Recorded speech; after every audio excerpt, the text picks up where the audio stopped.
성경의 요한복음 2장 1절부터 11절까지 말씀을 한 절씩 교대로 읽도록 하겠습니다.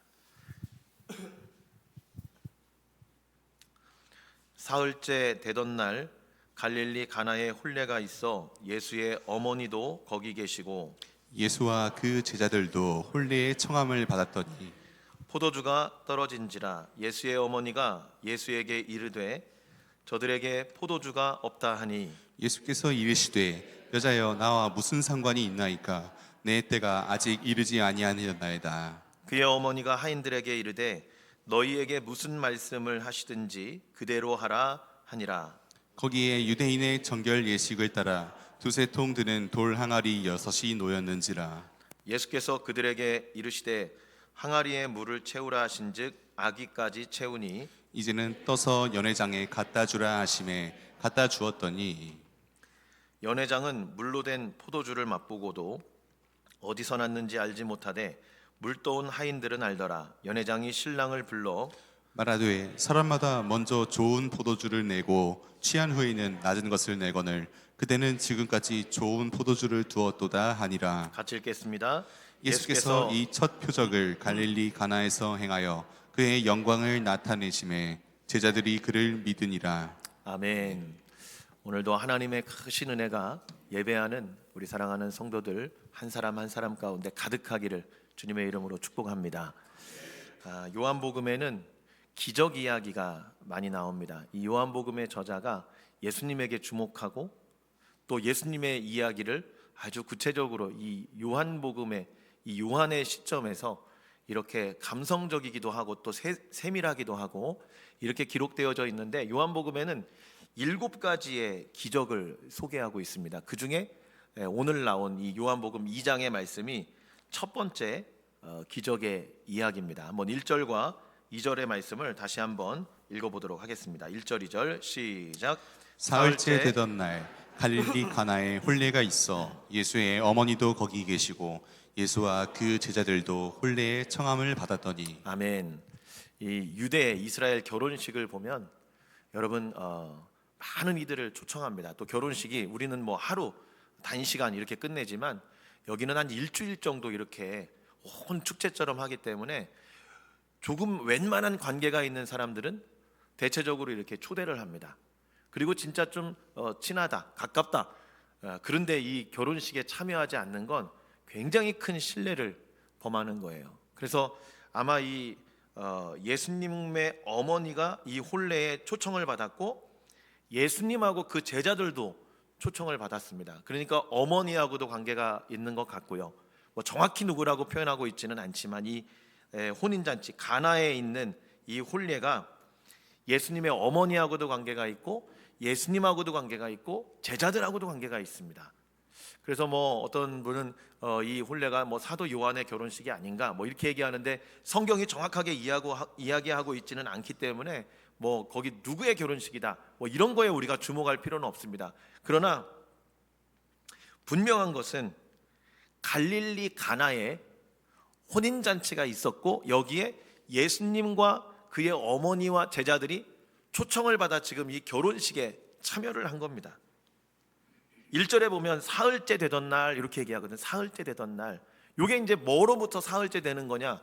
예수님이 제자들을 1장 하반절에 부르시잖아요. 지난주에 나다나엘 부르시잖아요. 제자 삼은 지, 예수님의 제자가 된 지 사흘째, 3일밖에 안 된 겁니다. 이 시점에 예수님의 제자가 된 지 3일밖에 안 된 이 제자들과 그리고 그 어머니 예수님과 이렇게 이 혼례에 초청을 받았는데요. 갈릴리 가나라는 것은 굉장히 소박하고 작은 동네입니다. 그 2008년에 베이징 올림픽을 할 때 참 웃지 못할 에피소드가 하나가 있었는데 그 나라들이 왜 국기를 가지고 이렇게 입장하잖아요. 그때 MBC에 자막이 이렇게 떴습니다. 예수님이 첫 기적을 행한 갈릴리 가나 뭐 이렇게 뜬 거예요. 여러분 그 가나하고 이 가나는 다른 겁니다. 여기는 그냥 갈릴리 가나 그거 그 조그만한 동네 아주 보잘것없는 그런 데를 이야기하고 있습니다. 그런데 여기에 이 기적에 이렇게 주목해 보니까요, 이 기적을 일으키신 동기가 예수님이 여기에서 뭐 엄청난 영화를 누리고 엄청난 사람들이 모여 있고 대도시고 이런 곳이 아닌데, 여기에서 기적을 행하는 그 동기가 아주 단순합니다. 숨은 의도가 들어가 있지 않아요. 보통 우리 같으면 기적을 행할 때 여러분 자랑하고 싶잖아요. 그러니까 얘들아 와봐라, 다 모아놓고 막 이 기적을 막 떠벌리고 광고하고, 그래서 사람들이 바라본 다음에 야 대단하다 박수 받으려고. 보통 인간의 마음은 이런데 예수님은 그렇지 않았다는 거죠. 40일 금식하고 예수님이 광야에서 마귀에게 시험을 당할 때 세 가지 시험을 받잖아요. 마귀가 그렇게 이야기합니다. 이 돌들이 떡이 되게 하라고. 그리고 두 번째는 저 높은 그 성전 꼭대기에 올라가 가지고 떨어져 보라고. 그래서 죽지 않으면, 그 당시에는 높은 데서 떨어졌는데 죽지 않는다, 아 이분은 메시아다, 이런 사람들의 그런 고정관념이 좀 있었습니다.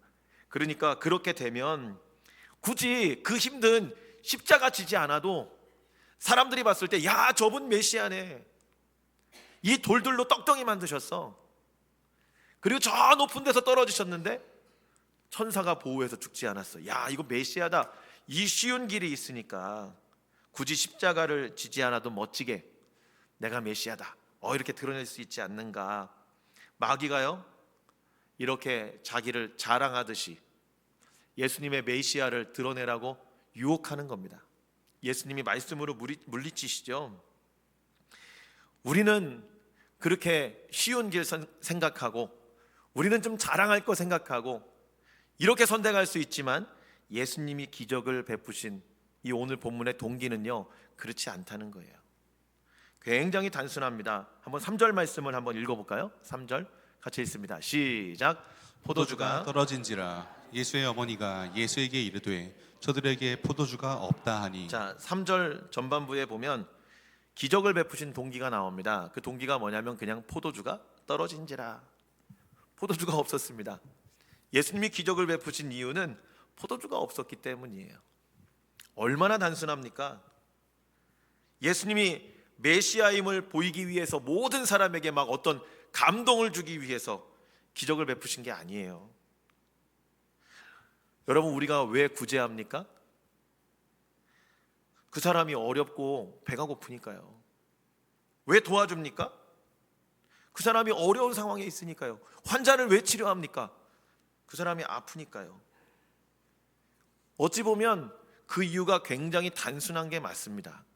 예수님이 기적을 베푸신 이유는 이렇게 단순한데요, 우리는 그렇지 않아요. 이 사람을 도와주면 나한테 도움이 될까? 이 사람이 갖고 있는 이 문제를 해결해 주면 나에게 유익이 될까? 우리는요 계산합니다. 우리는 따져봅니다.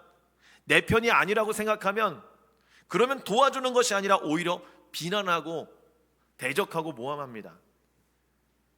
이게 우리의 잘못된 그런 죄의 습성이죠. 여러분, 왜 전도합니까? 왜 전도해요? 그 영혼이 불쌍하니까, 그죠? 구원받아야 되니까, 천국 가야 되니까. 왜 위로합니까? 아프지 않았으면 좋겠으니까요. 빨리 그 슬픔에서 이겨냈으면 좋겠으니까.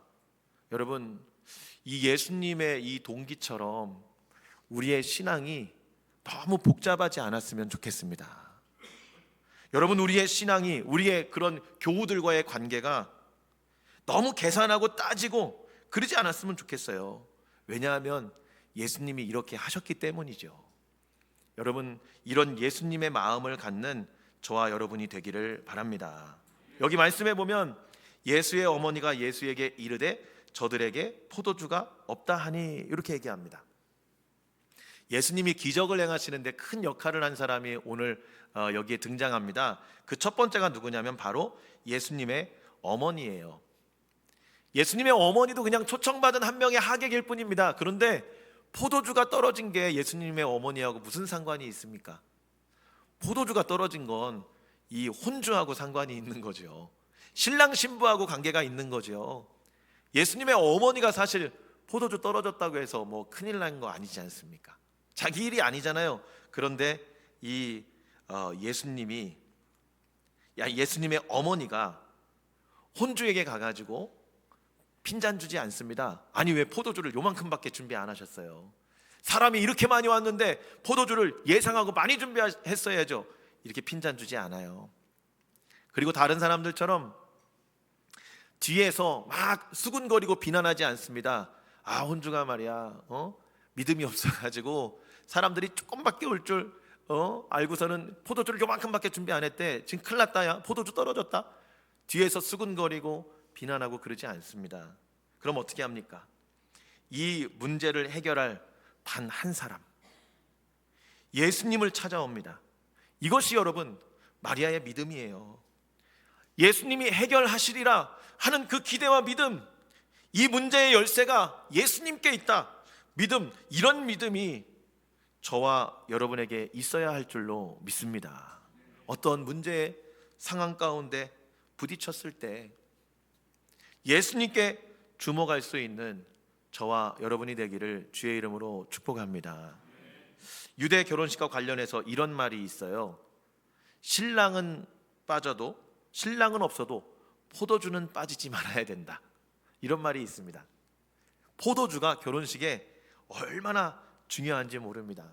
이 정혼을 할 때도 마찬가지고 이 포도주가 갖는 그런 의미가 있어요, 이들 가운데. 그래서 이 유대교 결혼식에서는 포도주를 그런 마시는 관습, 이 뭐 케투바라는 결혼 계약서, 왜 우리가 성혼 선언문 이런 거 하잖아요. 이런 거를 읽는 그런 행위를 할 때 하나님의 창조물을 축하하고 그 의미를 더욱 성스럽게 하기 위해 여기에 포도주를 마시고, 이 포도주는 그래서 기쁨, 축복 뭐 이런 것을 의미를 합니다. 그렇기 때문에 이 포도주가 떨어졌다라는 것은요 굉장히 큰 문제예요. 그리고 신랑 신부가 같은 잔에서 이제 포도주를 마시면서 두 사람의 삶이 이제 하나가 됩니다. 뭐 이런 그런 의미를 이렇게 상징하기도 하고 이런 의식을 갖기도 하고, 그런데 이 포도주가 떨어진 겁니다.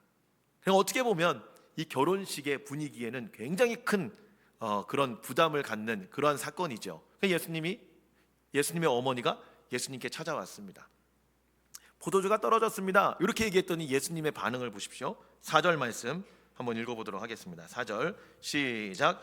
예수께서 이르시되 여자여 나와 무슨 상관이 있나이까? 내 때가 아직 이르지 아니하였나이다.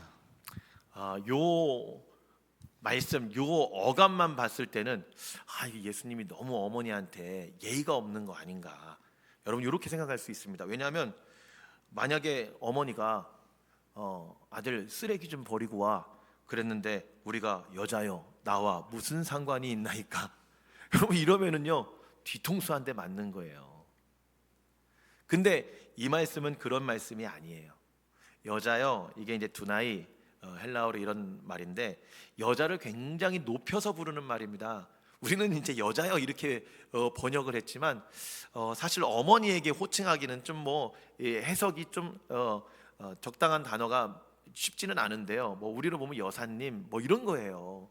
그러니까 어머니를 굉장히 높여 부르면서 뭐라고 얘기합니까? 나와 무슨 상관이 있나이까, 이렇게 얘기합니다.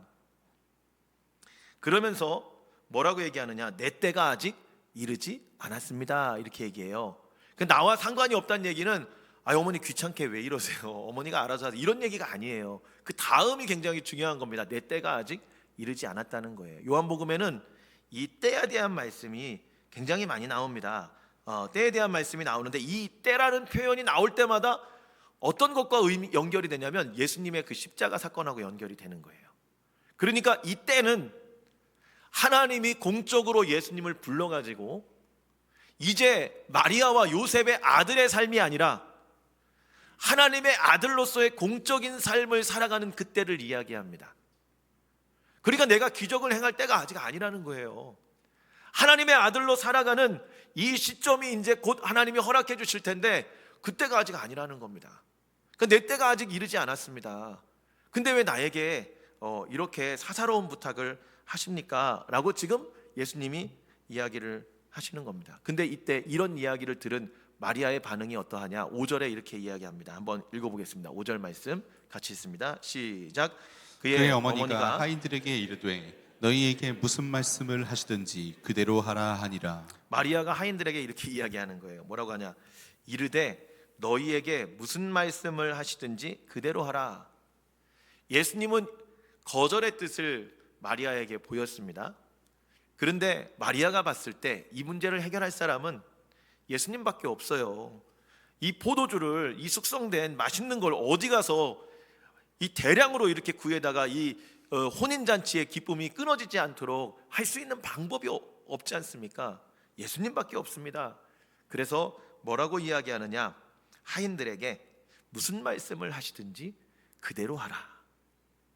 이 말씀이요, 이번 주 설교를 준비하는데 제 마음을 이렇게 쳤습니다. 왜냐하면 저에게 그렇게 물으시는 것 같았어요. 김 목사, 하나님이 성경을 통해 무슨 말씀을 하시든지 너 그대로 할 수 있어? 라고 저에게 물으시는 것 같았어요. 그렇게 믿음으로 반응하지 못했던 제 그런 삶의 모습들을 이렇게 생각나게 하시더라고요. 저희 교회 와서 3년의 과정 안에도 마찬가지입니다. 그러면서 하나님이 깨닫게 하시는 게 몇 가지가 있는데 그 중에 가장 큰 마음이 무엇이냐면 예수님께 집중해야 되겠구나. 마리아처럼 이 열쇠를 가지신 예수님에게 집중해야 되겠구나. 여러분, 그것이 우리의 해답인 줄로 믿습니다. 지난주에 금요 예배 때도 잠깐 말씀을 드렸지만 오늘 여기 우리 유족들도 이렇게 앉아 계시지만 우리 사랑하는 이제 최희복 권사님 보내드렸잖아요. 근데 이 슬픔의 마음이 제 안에서 사라지지가 않는 거예요. 그러니까 뭘 해도 이게요, 이렇게 하려다가 갑자기 어떤 것에 마음이 탁 부딪히는 그런 마음이 들더라고요. 그 금요 예배를 준비하면서 이제 말씀을 이렇게 보는데 데살로니가 후서 3장의 말씀을 봤거든요. 예수님의 재림에 대한 말씀이에요. 그때 당시에 엄청난 박해가 있었습니다. 데살로니가 교인들이 그리스 그 헬라 지역의 사람들인데 이 로마의 황제를 섬기지 않고 하나님을 섬긴다고 하니까 온갖 핍박이 그 데살로니가 교회 안에 막 쏟아져 내려왔습니다. 다 잡아갑니다. 그냥 잡아가면 그냥 죽이기나 합니까? 엄청난 박해와 고난 속에 죽이는 거예요. 그러니까 오늘 같이 예배 드리다가 내일 안 계시는 거예요. 여러분, 같은 교회 학교 선생님과 아이로 있다가 선생님이 잡혀가는 거예요. 여러분, 목장 안에 있는 그런 어떤 교우가, 권사님이, 집사님이, 장로님이 같이 이렇게 신앙생활하다 내일 갑자기 잡혀가서 그것도 그냥 잔인하게 죽임을 당하는 겁니다. 제가 그런 마음이 들었어요. 아니, 이런 갑작스러운 이별 앞에 어떻게 이겼지? 우리는 그냥 이러한 과정을 겪으면서도 이렇게 마음이 힘든데, 그러면서 우리 교인들, 교우들, 또 유족들 생각이 이렇게 나더라고요. 그러면서 그 말씀을 전했습니다. 여러분, 하나님은 위로하시는 하나님이에요. 이 초대교회 성도들이 갑작스러운 그런 이별의 슬픔을 얼마나 많이 겪었겠습니까? 심지어 가족들이 그렇게, 아버지가, 아내가, 자녀가 갑작스러운 그런 순교를 당할 때 그 마음이 어떻겠냐고요. 이걸 이길 수 있는, 이 슬픔을 이길 수 있는 힘과 그 동기는 예수님의 재림에 대한 소망뿐이었을 겁니다.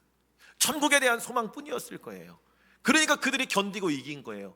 예수님께 주목하는 거죠. 오늘 이 마리아의 어머니가, 이 예수님의 어머니인 마리아가 예수님께 이 문제의 상황 앞에 주목했던 것처럼 저와 여러분이 또 오늘 함께한 이 유족들, 우리 교우들이 그러한 슬픔 앞에 섰을 때, 어떤 문제 앞에 섰을 때 예수님께 주목하고 예수님께 소망을 두고 나아가서 위로받을 수 있는 저와 여러분이 되기를 바랍니다.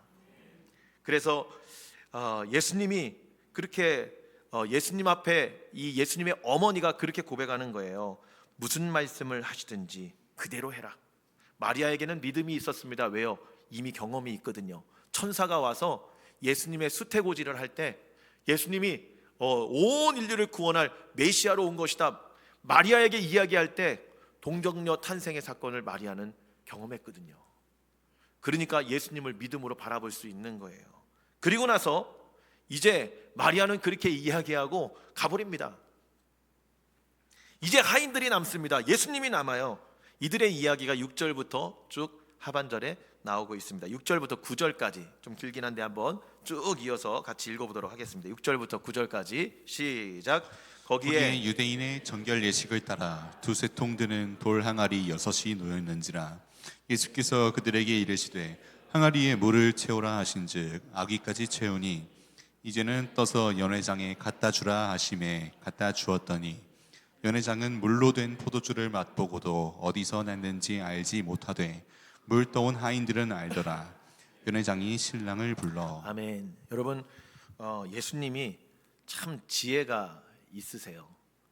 그리고 예수님이 참 이렇게 설교하거나 이렇게 말씀하시거나 사역하는 걸 보면 참 재미있게 이렇게 이야기를 하시는 것. 주변의 상황들을 보면서 들에 핀 꽃을 보라, 포도나무와 뭐 이런 비유를 하면서 일상적으로 그들이 다 알고 있는 상식 안에서 기가 막힌 비유를 이렇게 하실 때가 많아요.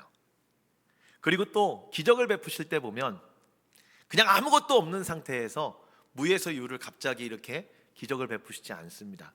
오병이어의 사건만 봐도 여러분, 어린아이의 그 물고기 2마리 작은 거예요. 그물에서 그냥 잡으면 어부들이 판매 가치가 없으니까 그냥 그물에서 툴툴 털어가지고요 바닥에 버려두는 조그만한 물고기예요. 그러면 이런 2마리의 물고기와 보리떡 5개를 가지고 예수님이 5,000명을 먹이시잖아요. 오늘 말씀도 마찬가지예요. 여기에 보면 정결 예식을 따라 두세 통 드는 돌 항아리 6이 있었다, 이렇게 표현하고 있잖아요. 그러니까 유대인들은 나갔다 들어오면 이 음식을 먹기 전에 꼭 손을 씻습니다. 이런 정결 예식을, 이런 전통이 있습니다.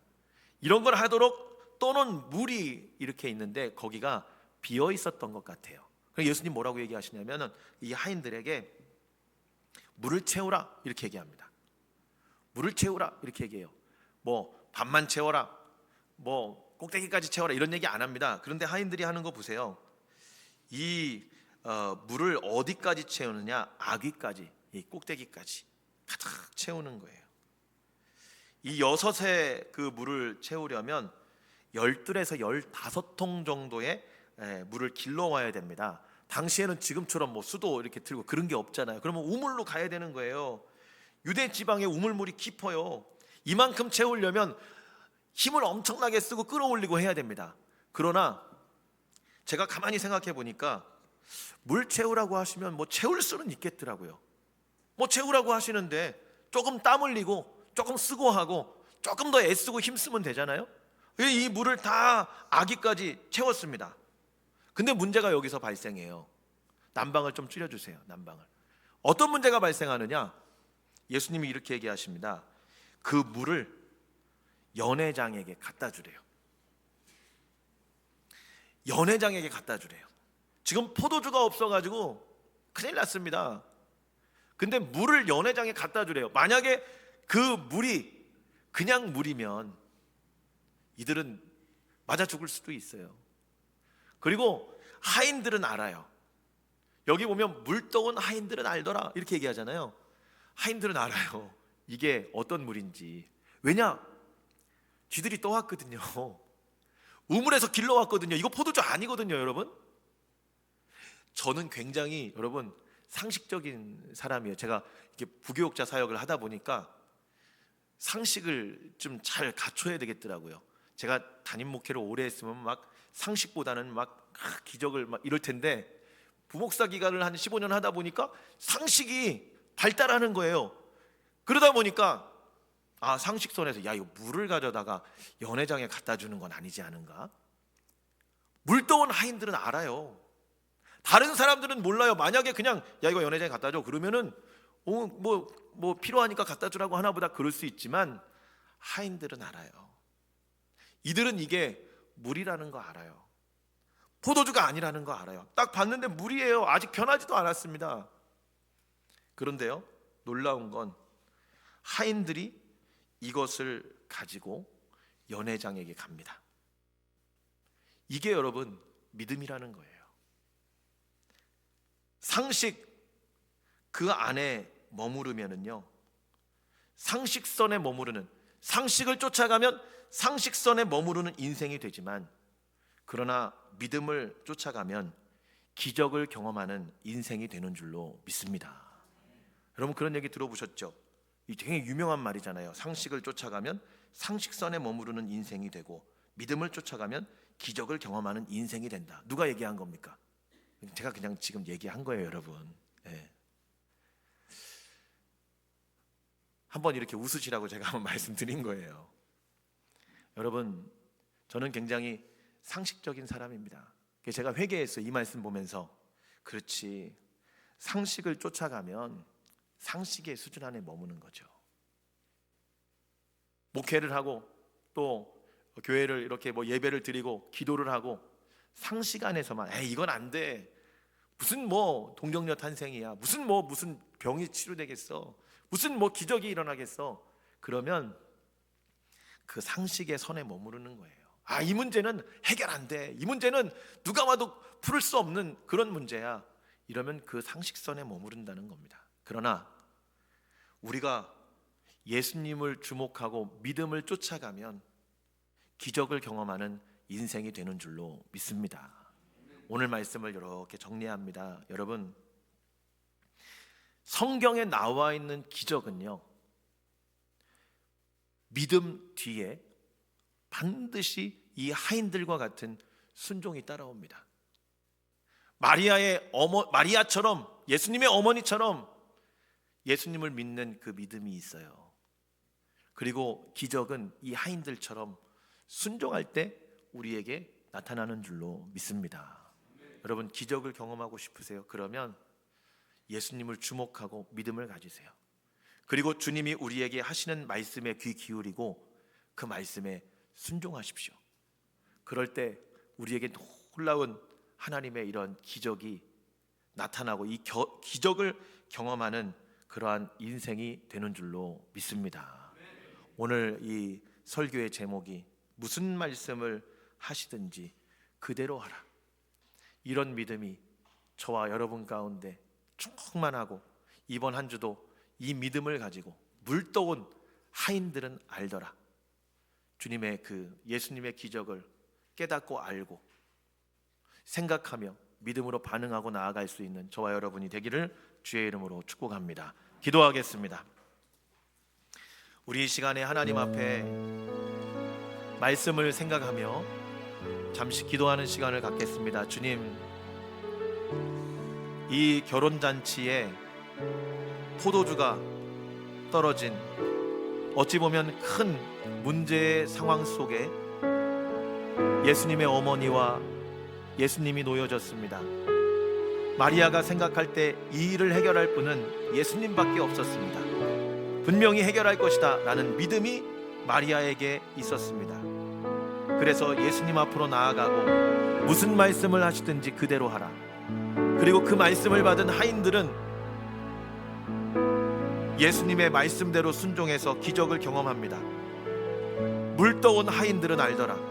주님, 우리가 이 기적을 경험하고 물떠온 하인들과 같이 예수님이 행하신 것을 알 수 있는 그런 기적의 사람이 되게 하여 주옵소서. 믿음을 가지고 순종하며 하나님 앞에 살아가는 우리의 복된 한 주가 되게 하옵소서. 말씀을 생각하며 우리 시간에 합심해서 잠시 하나님 앞에 기도하는 시간 갖겠습니다. 아버지 하나님, 감사합니다. 오늘도 하나님 우리 가운데 말씀하시는 주의 은혜에 감사합니다. 주님, 우리가 어떠한 문제와 상황 앞에 예수님께 주목하며 나아가기를 원합니다. 주님, 무슨 말씀을 하시든지 그대로 하라, 이러한 믿음이 우리 안에 있기를 원합니다.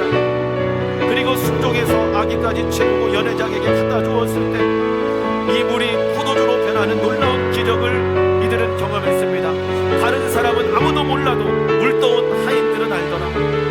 그들은 예수님이 행하신 기적을 알고 있었고 그것을 믿었고 깨달았습니다. 이러한 믿음의 삶을 사는 이번 한 주간이 되게 하여 주시옵소서. 제가 기도하겠습니다. 하나님, 오늘도 우리를 하나님 앞에 부르시고 예배할 수 있도록, 주의 말씀 들을 수 있도록 인도하심에 감사합니다.